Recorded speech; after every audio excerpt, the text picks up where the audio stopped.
manhã cedinho eu estava falando com meu pai.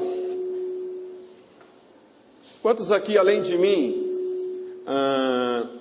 são órfãos, ou porque o pai morreu, ou porque nunca conheceu seu pai? Faz assim um sinal com a mão. Ei, a gente não está só, a gente tem um pai para dizer Feliz Dia dos Pais hoje, tá? Levante a ele e diga: Pai, eu te amo. Pai, eu te adoro, e eu declaro que hoje eu posso dizer, apesar de não ter um pai biológico na terra, eu posso declarar Feliz Dia dos Pais para o Senhor, que tem sido meu pai eterno, meu pai amado, meu pai querido, o meu pai que não me abandona, o meu pai que não me deixa, o meu pai que não esquece de mim. O Senhor é o melhor pai do mundo. A ti eu dou a glória, a honra, o louvor e toda a adoração nessa noite, nessa manhã e nessa tarde e durante esse dia. Aleluia, graças a Deus. Abra sua Bíblia em Gênesis capítulo 11. Gênesis capítulo 11.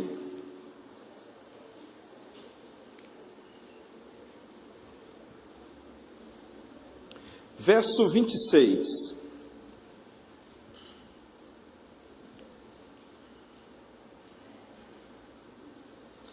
Diz assim: E viveu Tera 70 anos, e gerou a Abrão, a Naor e a Harã. Amém. Só por aqui por enquanto, até aqui por enquanto. Sabe, queridos, eu não sei quanto a você que é papai. Eu lembro de mim que quando eu casei com a Rosana, eu dizia para ela: apóstolo, olha filha, eu não quero ser pai. Eu não tenho desejo de ser pai. Se você quer ser mãe, esquece. Só depois que eu morrer, você pode ser mãe. E aí, convivendo com a igreja, convivendo com a família dela, com os irmãos, eu comecei a criar um carinho especial. Na verdade, meu pai faleceu quando eu tinha 5 anos de idade. Então, como eu não tinha nenhuma referência paterna, para mim, ser pai ou não ser pai era indiferente. E eu era tão egoísta que eu pensava mais em mim mesmo, então eu não queria ser pai. Até que veio Gabriel. Gente, vocês não estão entendendo quanto foi prazeroso ver o Gabriel. Curtiu o Gabriel nos primeiros meses, nos primeiros dias, aí está todo encabulado aí. Mas filho, foi tão gostoso curtir o Gabriel. Uma das sensações assim mais impressionantes minhas de pai foi quando ele nasceu. Eu tive que sair correndo às pressas para levá-lo ao médico. E o médico disse, e o rapaz que me atendeu disse: olha, fica tranquilo, ele não tem nada, vai dar tudo certo. A primeira vez que eu fui na Unimed com ele, santo. Nossa, depois eu me desmanchei em lágrimas. Eu disse: gente, isso sim é ser pai. E hoje eu quero compartilhar com vocês sobre o prazer de ser pai e a alegria de ser filho. O quanto é bom ser filho. E eu digo, queridos, que ser pai não é apenas trazer uma criança ao mundo. Ser pai é muito mais do que isso. Ser pai não é apenas cuidar dele quando ele está doente. Ser pai vai mais além. Ser pai é dar afeto, é dar amor, é ser mestre, é estar presente. Ser pai é reconhecer quando erra. E a gente vai ver isso hoje. E ser filho? Ser filho não é apenas receber o carinho do pai. Ser filho não é apenas estar lá no dia dos pais para dar um presente para ele. Não, ser filho é mais do que isso. Ser filho é ser grato. Para ser filho, precisa ser ensinável. Um verdadeiro filho, ele também perdoa. E a gente vai ver isso hoje. E nós poderemos ver na família de Abraão. No texto que lemos, a gente percebe que Tera, o pai de Abraão, teve 3 filhos. O filho mais velho foi Abraão. O filho do meio foi... Cadê o filho do meio? O filho do meio foi Naor. E o último, o caçula, foi Harã. Harã, infelizmente, morreu quando era novo ainda.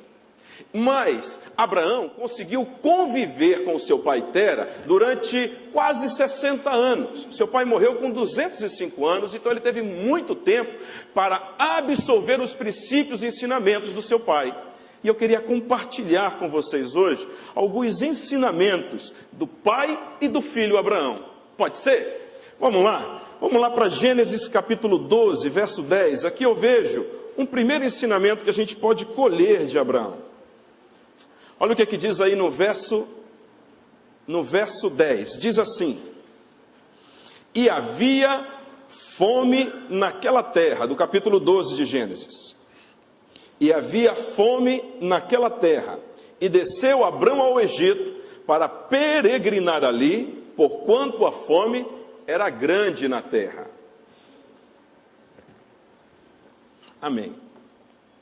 A primeira coisa que eu aprendo com Abraão aqui, queridos, é que Abraão não ficou parado. Abraão teve iniciativa. Abraão tinha consciência de que ele era o provedor do seu lar, provedor da sua casa. E ele viu uma crise aonde ele estava, a coisa estava pegando, ele não tinha o que dar para os seus filhos, não tinha onde sustentar a sua família, seu gado, seus servos. E aí então ele toma uma decisão: eu preciso sair daqui. Eu preciso ir para um lugar aonde possa ter recursos para sustentar o meu lar.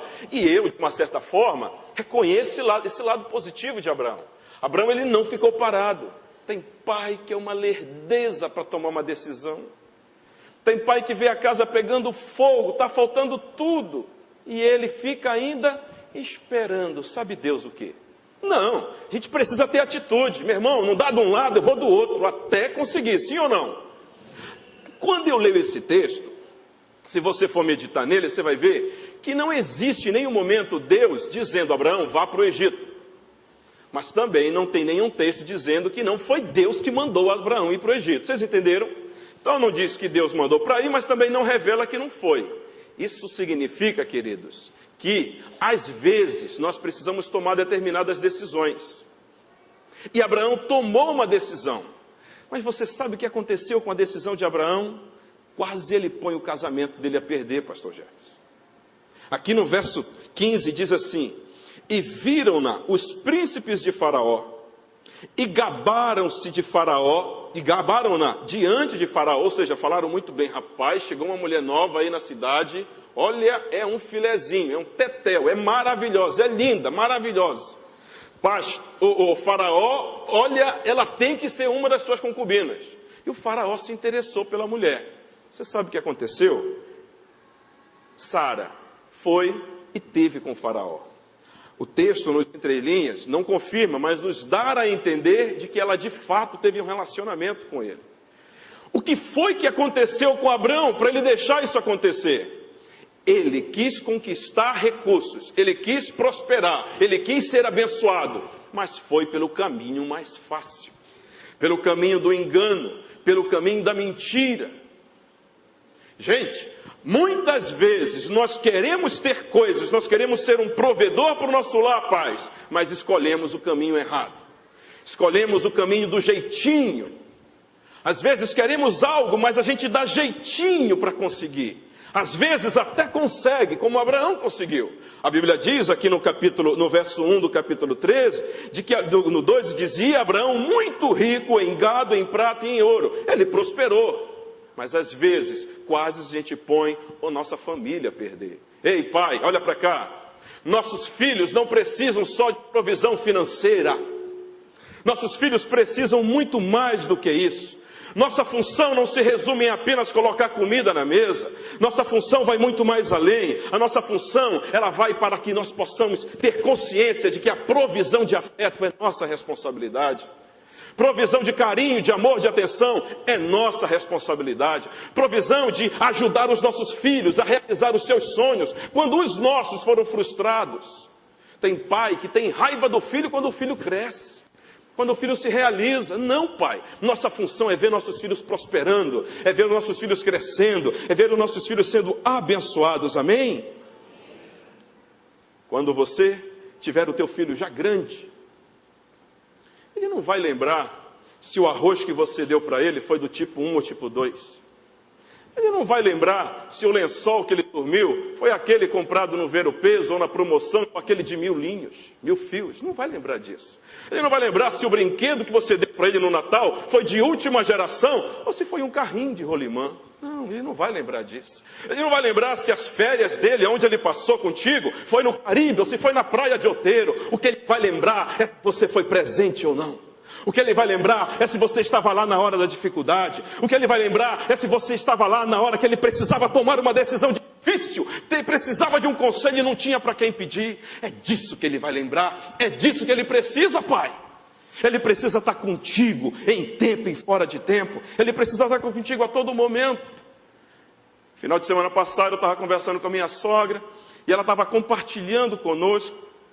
Ela perdeu o pai cedo também, acho que por volta dos 6, 7 anos, é isso? Por volta dos 6, 7 anos. Na verdade o pai dela mudou de endereço, foi para o céu. E a mãe, numa situação difícil, tendo que sustentar 5 filhos, ela tinha 6, 7 anos, ainda tinha uma filhinha mais nova, passou por uma situação de aperto, não tinha recursos, e aí então ela resolveu distribuir alguns filhos em alguns lugares para que eles fossem sustentados, para que tivesse o alimento. E aí então minha sogra foi parar num internato, num colégio interno, lá em Santa Isabel. Esqueci o nome do colégio. Lá em Santa Isabel, Antônio Lemos, isso. E ela conta para mim, ela contou chorando isso, dizendo: minha mãe infelizmente não tinha recursos, mas ela não entendeu que o que eu mais precisava não era de uma comida melhor. O que eu queria era a segurança, a proteção que ela poderia me dar. O que eu queria era o aconchego, um afago, um peito amigo para estar perto de mim. Era disso que eu mais precisava. Filhos, ei, pais, teus filhos precisam disso. É disso que eles precisam, é disso que eles querem. Então, pais, não seja um pai ausente. Tem muitos pais que, por causa dos seus projetos pessoais de vida, mesmo presentes, se tornam ausentes. Mesmo morando debaixo do mesmo teto, não participa, não compartilha com o filho os seus sonhos, anseios e desejos. Não, pai, não seja um pai ausente, seja um pai presente. E nós, filhos, nós, filhos, presta atenção para cá, filhos. Como nós estamos nos alegrando e sendo gratos com os nossos pais? Será que a gente tem sido grato pelo que os nossos pais têm nos dado e feito por nós? Será que o que entra no nosso coração, de fato, é reconhecimento? Sabe? Tem muitos filhos que não conseguem reconhecer o que os seus pais fazem por eles. Muitos filhos que têm dificuldade de ver o sacrifício que o seu pai faz por eles. Tem pai que deixa de comer para poder garantir o dinheiro do ônibus, para o filho pegar o ônibus para ir para a escola. Se elimina em muitos sonhos e desejos para não deixar faltar o dinheiro do livro, para o filho ter o livro para estudar. Mas às vezes os filhos têm dificuldade de reconhecer o sacrifício que os seus pais fazem. Ah, pai...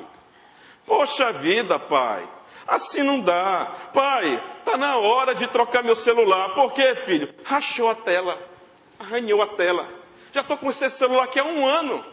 Ah, pai, de novo, meu aniversário, na casa da tia Maria, naquele prédio. Não dá para ser em outro lugar? Tipo, como é que é o nome desse lugar que a gente leva a Isabela? Tipo Tatu Parque.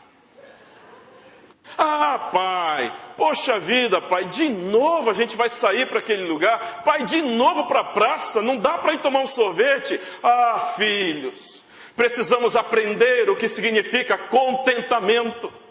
Precisamos aprender o que significa ser grato e satisfeito pelo que tem dentro do lar. Precisamos aprender e ser gratos pelo pai e a mãe que Deus nos deu. Eu fico pensando, tem filhos que têm vergonha dos seus pais, Jair.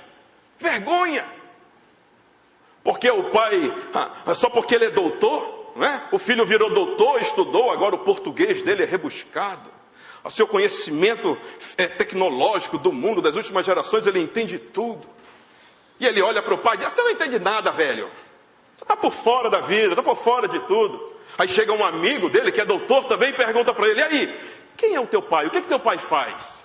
Ele, todo envergonhado, encabulado, murmurando com a boca, torcendo para o amigo no ouvido, diz: traquecista, engraxate, mecânico, vendedor.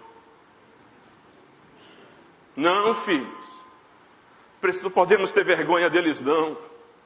Não podemos ter vergonha dos nossos pais, porque apesar dele não ter o 1º grau, mas ele é formado em ser gentil com os outros.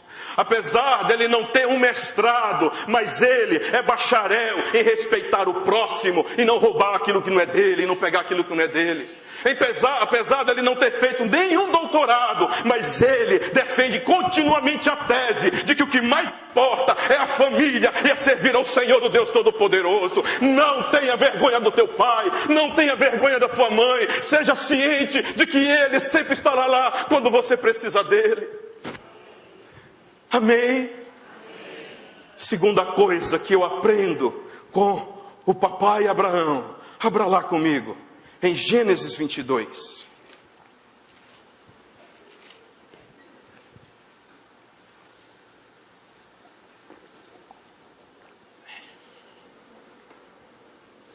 Gênesis 22. Olha o que diz aqui o verso 7 e 8. O capítulo 22 é o capítulo onde Deus pede para que Abraão sacrifique Isaque. E no verso 7 e 8 a gente consegue tirar uma lição preciosa de Abraão. Diz assim no verso 7. Então falou Isaque a Abraão, seu pai, e disse, meu pai. E ele disse, eis-me aqui, filho. E ele disse, eis aqui o fogo e a lenha.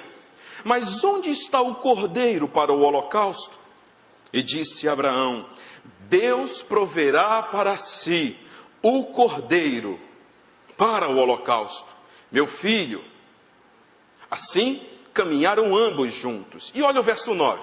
E vieram ao lugar que Deus lhe dissera, e colocou Abraão ali um altar, e pôs em ordem a lenha, e amarrou a Isaque seu filho, e deitou-o sobre o altar, em cima da lenha. Aquele que tem prazer de ser pai é aquele que é um mestre na vida dos seus filhos. Aquele que tem prazer de ser pai é aquele que ensina os seus filhos com o seu exemplo. O que me chama a atenção aqui na história de Abraão, é uma história que todos nós conhecemos, mas o que me saltou os olhos foi a resposta que Abraão deu para Isaque. Ei, presta atenção para cá. Ler esse texto aqui depois de 4, 6 mil anos, parece ser uma história, um conto histórico. Mas imagina o cenário e a pressão sob qual Abraão estava passando.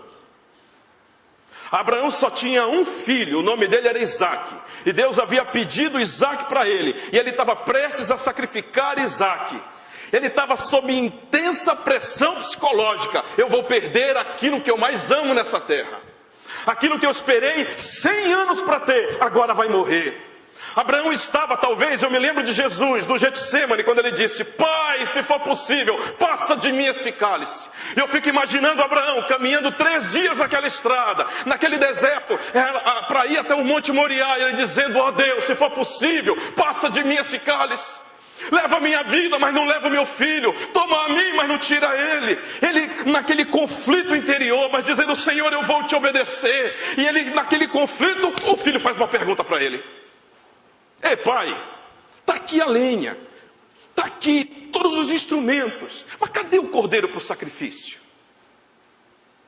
Abraão respira fundo e dá uma resposta como? Bruta, grossa, felina, ferindo o coração de Isaque? Não, uma resposta mansa e doce. Ele diz, Deus, filho, vai providenciar para si o cordeiro. Fica calmo, descansa, confia.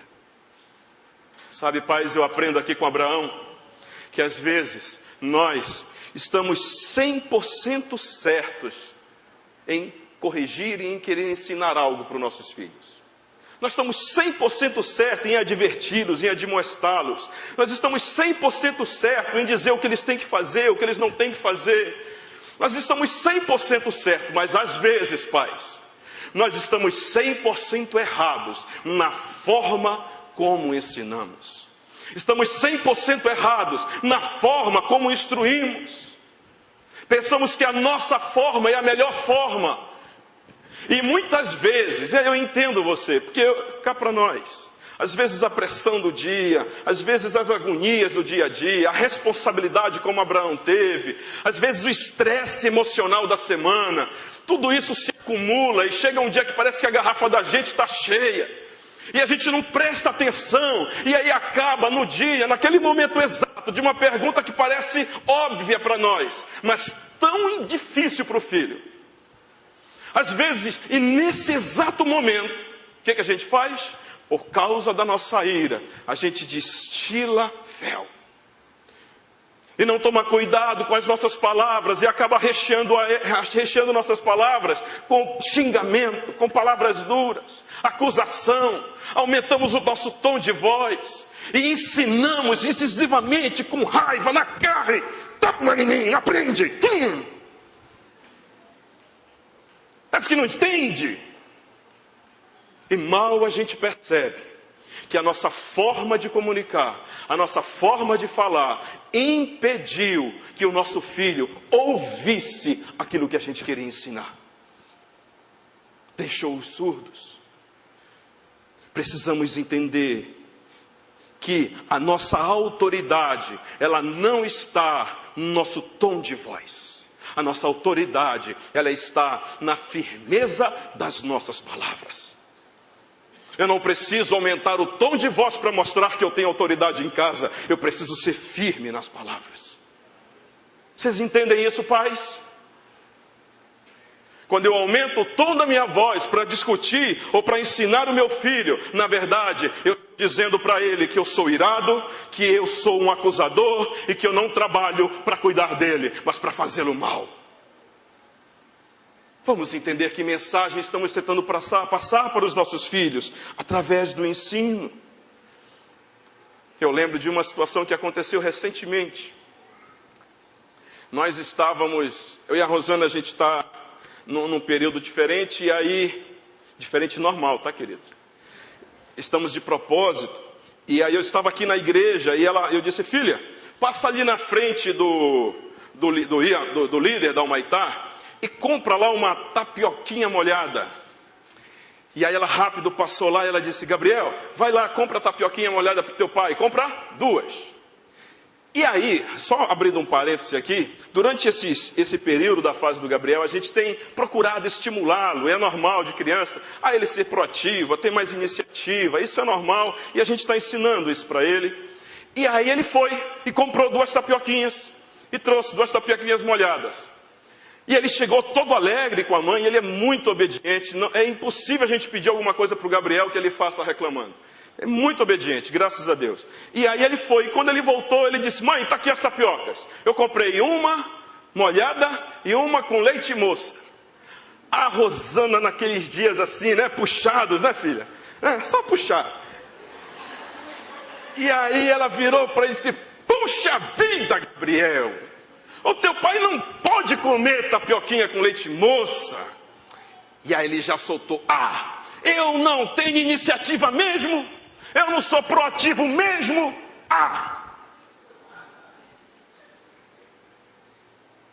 Quando eu soube disso, eu disse, filha, estamos errando na educação do Biel. Sabe, pais, às vezes nós queremos ensinar tanto uma coisa para os nossos filhos, que acabamos transmitindo a mensagem de que eles não são capazes, de que eles não podem, de que nós sempre seremos superiores e melhores que eles. Não, pai, não somos melhores que eles. E nós, filhos, ei filho, olha para cá, eu e você, ao ensino dos nossos pais, precisamos entendê-los. Precisamos ser ensináveis aquilo que eles querem nos passar. Precisamos entender o coração deles. E eu confesso a você, eu não entendo por que tem tanto filho rebelde. É normal ter alguns, mas tanto. Tem filho que teve a mesma criação do pai e da mãe. Vocês já viram isso?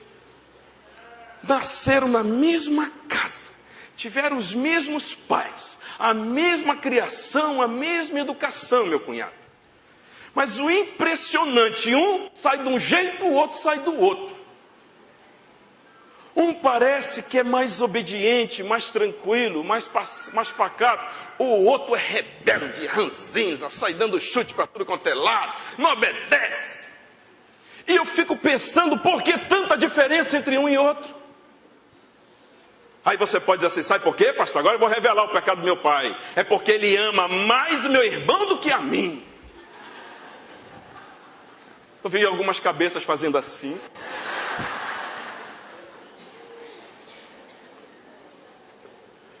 Ele dá mais presente para o meu irmão do que para mim. Ele dá mais beijo no meu irmão do que dá em mim. Ele dá mais atenção do que dá para mim. Para ele é tudo, para mim é nada. Olha, ele já explora, já vai logo para o extremo. E eu posso até concordar com você e dizer assim que de fato, às vezes, tem pais que têm filhos preferidos. Isso aconteceu com Jacó. Isso aconteceu com Isaac. Isaac preferia Jacó, enquanto Rebeca tinha preferência por Esaú. E isso, papai, olha para cá, isso é terrível na vida do seu filho. Porque ele se sente que não é amado, se sente que não é querido. Então, toma cuidado quando você for dar atenção, carinho para um filho. Seja equilibrado e não esqueça do teu outro filho. Às vezes, os filhos nasceram com diferenças de idade, não é verdade? Você tem um que tem 5 anos, outro tem 2, um tem 10, às vezes são 4, 5 anos de diferença. E aquele que é o primogênito que veio primeiro, ele hoje com 10 anos de idade, não lembra nada dos carinhos que você deu para ele quando ele tinha 2. Ele não lembra das festas que você fez, ele não lembra do chamego, do cheiro, não lembra de nada disso. Aí ele cresceu, aí vem um pequenininho, caçula, e vê você dando todo amor e carinho e atenção para ele, porque precisa de atenção redobrada, não é? Bebezinho. Ele vai pensar o quê? Meu pai não me ama. Meu pai ama mais o meu irmão do que a mim. Então você precisa equilibrar isso. Tá certo? Dar uma atenção especial aos dois. Reconhecer o valor dos dois. Falar, transmitir isso constantemente. Entendeu, papai? Faz carinho na hora que o menor está dormindo. Pega o maior, vai passear, vai brincar, vai curtir a presença dele. Vai conversar com ele, beija, abraça. Investe tempo com teu filho. Cuidado, mamãe, para não mostrar que você prefere o caçula. Entendeu? Tem filho quando cresce, vê a mãe dando peito e diz, agora eu também quero de novo. Não dá, santo. Entendeu? Então você não pode dar mais o peito, dá outra coisa, dá afago, vem cá. Ó, agora nessa geração, agora você pode filmar as coisas, não é isso, pastor Renato? Pega lá as filmagens antigas, mostra, olha só o que a gente fazia com você, ó. Mostra o que você fez, para ele se sentir amado, querido. Vocês entenderam, pais? Agora, eu tenho que falar uma verdade aqui para vocês. Às vezes, o filho que é dito preferido, ele acaba sendo preferido, porque geralmente ele é mais atencioso, ele é mais amoroso, ele obedece de primeira.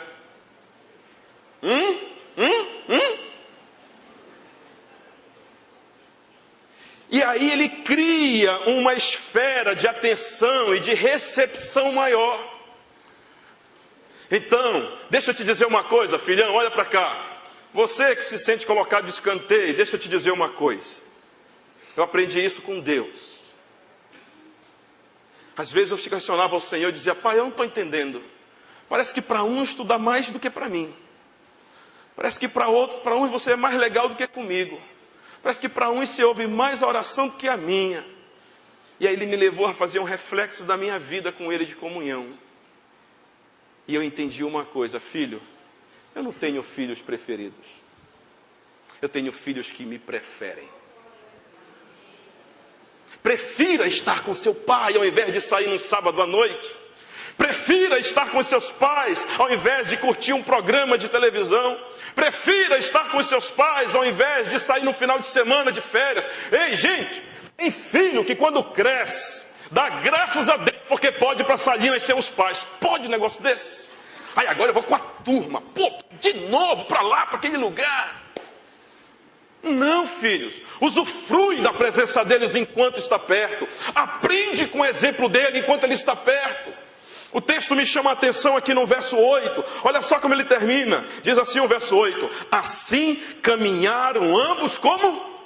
Juntos. Juntos, caminharam juntos. Filho, caminha junto com teu pai. Caminha junto com a tua mãe, absolve, aprende com ele, santo. Ele tem muito para te dar, ele tem muito para te ensinar. Filhos, não abandonem seus pais. Tem filho que tem um remorso terrível por não ter falado, por não ter elogiado, por não ter honrado os seus pais quando eles eram vivos. Aí querem fazer tudo isso na beira do caixão. Oh, lindo, tanfa. E chora, remorso por não ter estado junto com os seus pais quando ele era vivo. Curta a sua família, curta a sua mãe, curta seus pais.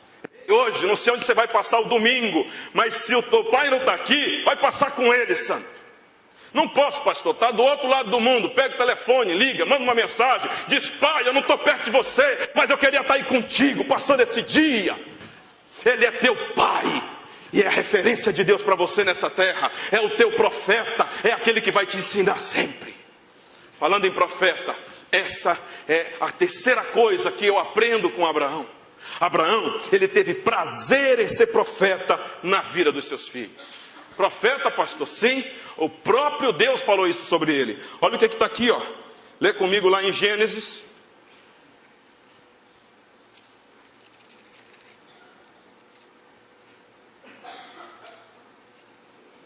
Capítulo 20, no verso 7.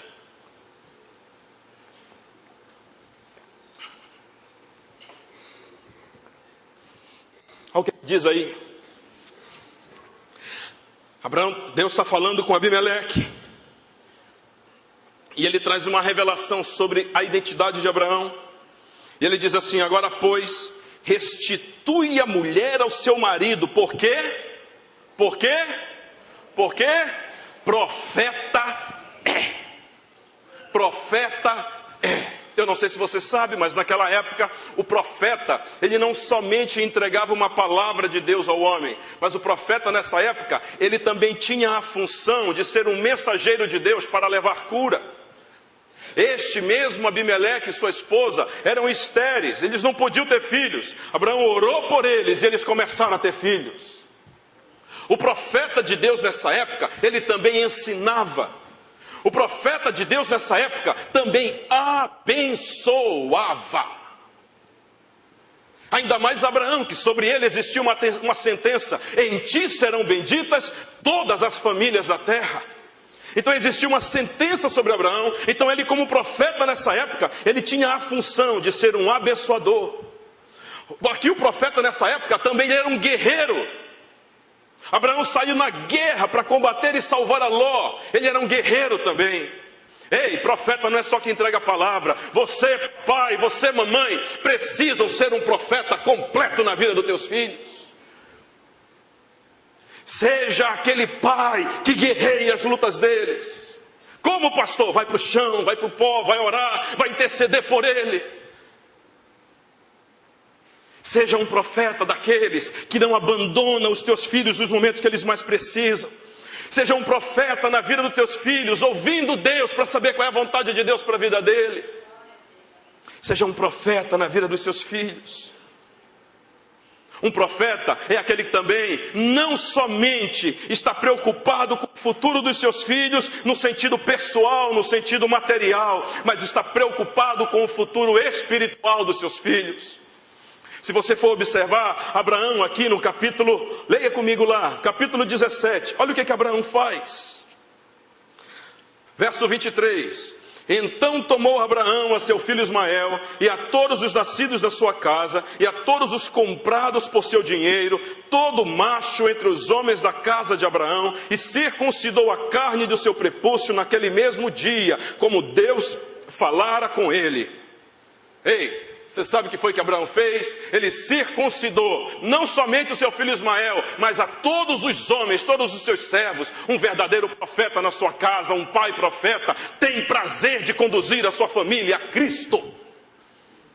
Tem prazer de pregar o evangelho para a sua família. Tem prazer de mostrar o Deus que ele serve. Ele é prazeroso com relação a isso. Ele dá atenção para isso. Um verdadeiro profeta prega o evangelho. Meu irmão, olha para cá. toda a tua casa pode ser salva.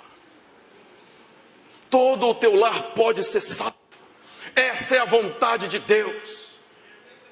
Talvez você tenha filhos que ainda não estão servindo a Jesus. Talvez você tenha parentes, familiares que estão distantes de Jesus. Mas existe uma sentença que Deus deu a mim e a você, de que toda a nossa família pode ser salva. Você não está entendendo? Presta atenção para cá. É impossível o homem ser abençoado sem estar em Cristo Jesus. Sim ou não? É impossível um homem experimentar todas as bênçãos de Deus sem estar em Cristo Jesus. Sim ou não? Ah, pastor, mas o meu tio, ele é rico, ele não tem Cristo, ele não tem Jesus ainda, ele está comendo talvez as migalhas. O que eu estou falando de ser abençoado mesmo, irmão, é estar na mesa com Deus, é ter todos os recursos do céu à sua disposição, é ter intimidade e relacionamento com Ele, é usufruir da presença dEle dia após dia. Isso sim é ser abençoado, e é impossível ser abençoado sem ter Jesus Cristo na sua vida, sim ou não? Ok, agora presta atenção para cá. Deus deu uma promessa para Abraão. Qual foi a promessa? Em ti serão benditas o quê? Todas as famílias da terra. Logo, se eu e você somos descendentes de Abraão, eu e você temos direito legal a essa promessa. É herança, é direito nosso. Como é que eu tenho acesso a essa promessa? Através de Cristo Jesus. Em Cristo Jesus eu me torno descendente de Abraão. Logo, sou descendente dele. Eu sou herdeiro da mesma promessa. E a promessa de Deus para Abraão foi: em ti serão benditas todas as famílias da terra. Presta atenção para cá. Tua família vai ser abençoada. Tua família vai ser salva. Tua família vai ser conduzida a Cristo. Creia, porque a tua família é dele.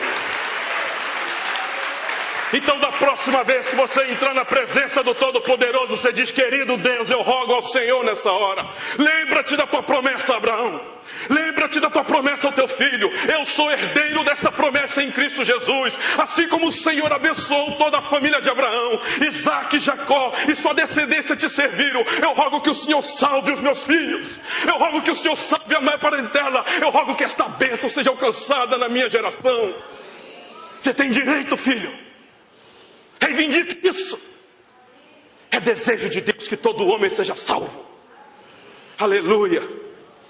E nós, filhos, presta atenção para cá, filhos. O que me chama a atenção é que o mesmo Deus de Abraão passou a ser o Deus de Isaac, passou a ser o Deus de Jacó. Olha esse texto aqui em Gênesis capítulo 31. Gênesis 31, verso 42. Olha o que diz aqui, rapidamente.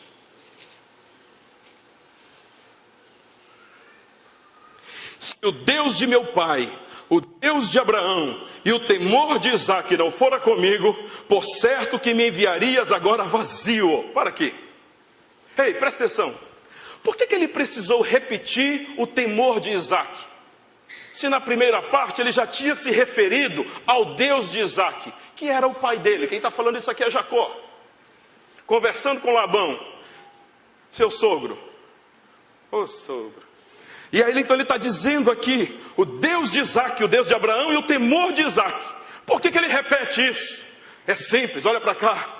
Uma coisa é conhecer o Deus dos pais.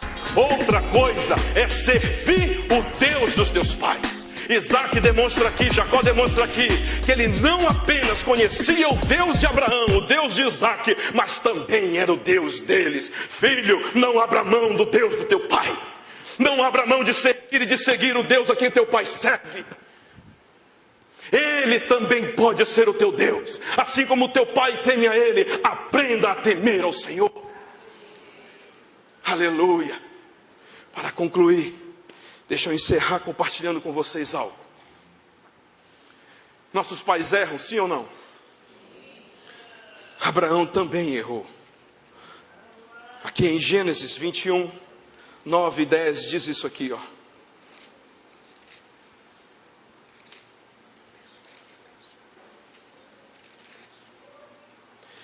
Olha o que diz o verso 9 e 10. E viu Sara que o filho de Agar, a egípcia, que esta tinha dado a Abraão, zombava. E disse a Abraão: deita fora esta serva e o seu filho, porque o filho desta serva não herdará com meu filho, com Isaque. Abraão, de ser um homem abençoado, obrigado, pastor. Abraão, apesar de ser um homem que tinha a promessa de Deus sobre a sua vida, mas Abraão também pisou na bola. Abraão teve um filho fora do casamento. O nome dele, Ismael. Sabe, existem pais que também erram, que pisam na bola. E eu não sei se é o teu caso, mas existem muitos pais que acabam tendo filhos fora do casamento. Pais solteiros. Ou nasceram quando ainda eram jovens, ou nasceu de uma relação sem pretensão nenhuma, mas o fato é que você teve um filho. O fato é que ele está no mundo. O fato é que ele precisa de você. Eu não sei se vocês sabem, mas existe no Brasil cerca de 5,5 milhões de filhos que não têm na sua certidão de nascimento o nome do seu pai. Existem mais de 3,5 milhões de órfãos no Brasil. Pais que não pensaram, pais que acharam na sua juventude que poderiam ser felizes, tomaram a única decisão: é melhor eu me separar.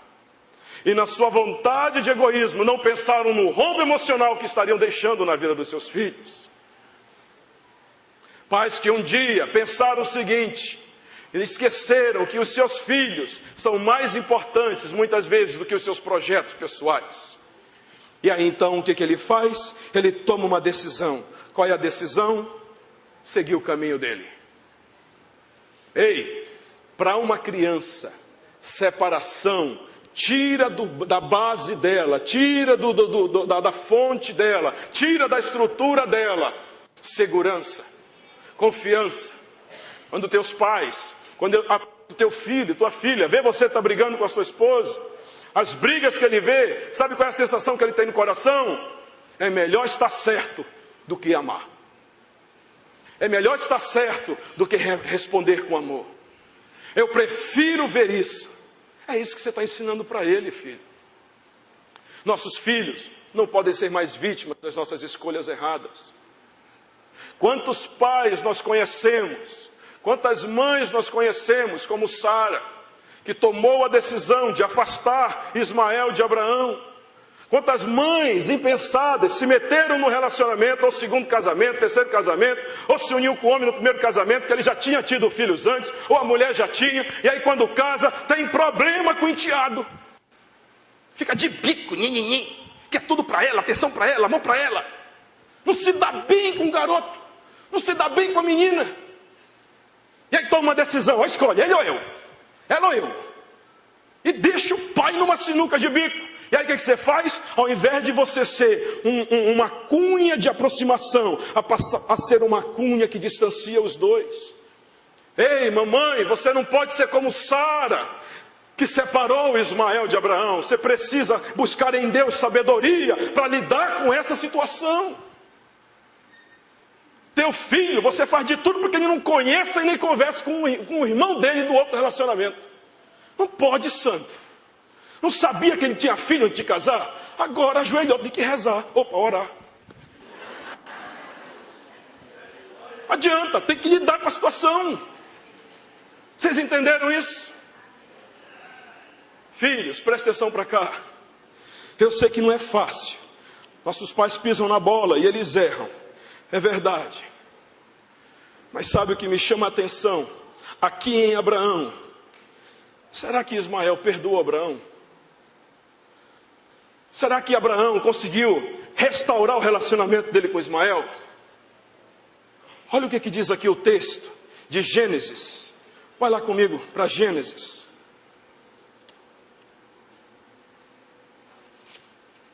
Gênesis 25.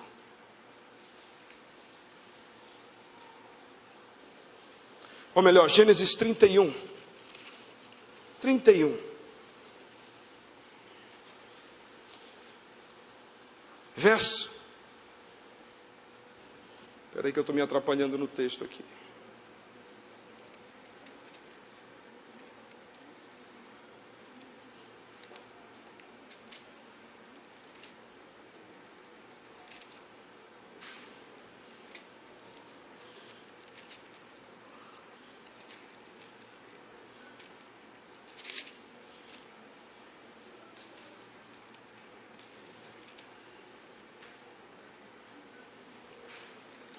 texto diz que quando Abraão morreu,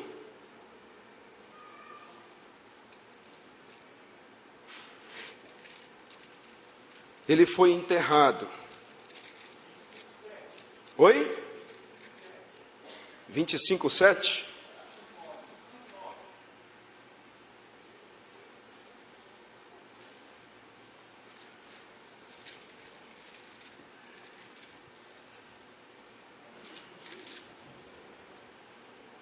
Isso, 25:8 diz assim: e Abraão expirou e morreu em boa velhice, velho e farto de dias, e foi congregado ao seu povo, e sepultaram-no Isaque e Ismael. Ismael. Abraão não perdeu o contato com Ismael. Se você já se divorciou, se você está sem contato com os seus filhos, se ele mora em outro estado, em outra cidade, se você está no segundo, terceiro relacionamento e nunca mais teve contato com ele, ei pai, reconstrói essa ponte, te aproxima dele novamente, não deixa ele jogado à sorte do destino, traz ele novamente para perto de você, faz como Abraão, seja perto dele, conviva com ele. E Abraão se aproximou de Ismael. Esse texto eu entendo dessa forma. Filhos, nossos pais erraram, falharam, pisaram na bola. E o que a gente tem que fazer com isso? Tem um vídeo muito interessante que pode nos ensinar qual decisão nós não podemos tomar com os erros dos nossos pais. Você pode passar, Anderson? Preste atenção.